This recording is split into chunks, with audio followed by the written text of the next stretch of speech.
Ardayay dhammaanteen dhalinyariyo waaye dhidig iyo labkiinuba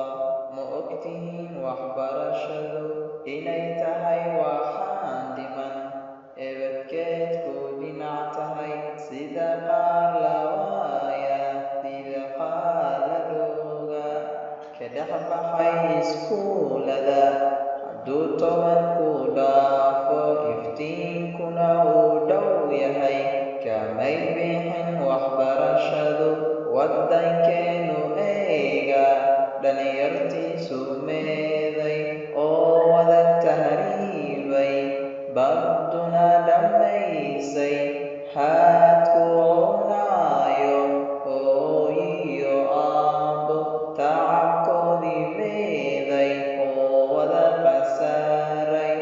wiilashoodii waayay